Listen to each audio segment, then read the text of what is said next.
We're now just learning that the US media, citing a defense official, has reported that the United States secretly conducted a successful test of a hypersonic missile in mid-March, but kept it quiet to avoid escalating tensions with Russia.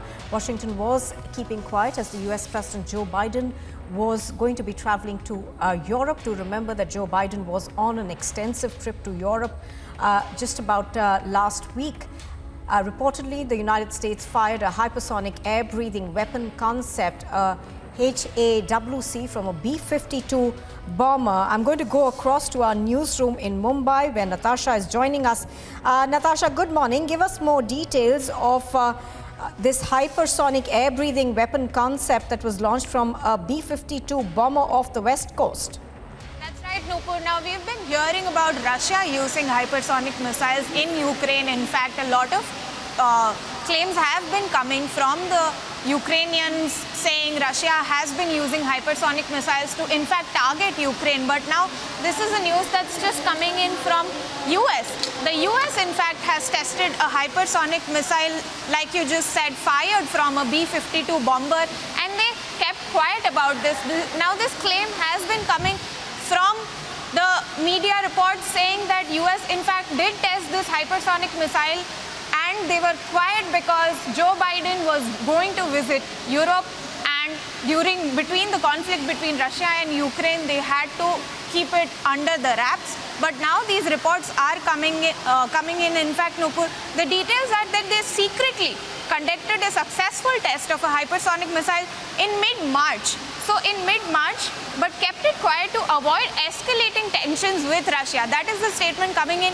And Nupur, the hypersonic missile in question here is 5 times the speed of the sound. That's what we are getting to know. We'll track this closely. Back to you.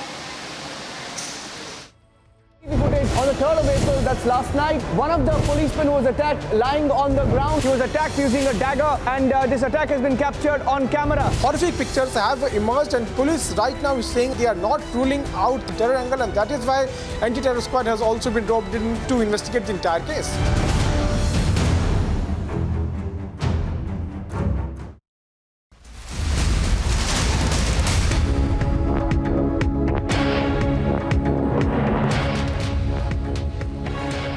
In fact, as fighting intensifies across Ukraine, we are now learning that the Russian forces have been quite successful in Mariupol, at least. Now, these visuals seem to suggest that about 267 Ukrainian Marines have surrendered to the Russian forces in Mariupol. Mariupol, of course, is a key strategic city where we have seen the Russians focus. Now, it is also where fighting has been very, very active from the very beginning of this offensive that began about a month and a half almost ago.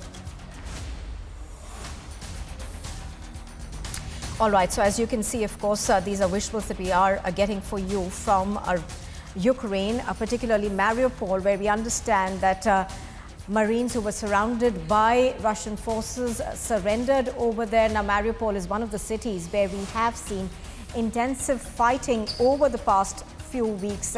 It is a strategic port. It is a strategic city for the Russians because it then allows them access to warm water ports in the Sea of Azov, and that is why we have seen the Russian forces essentially focus in the city of Mariupol.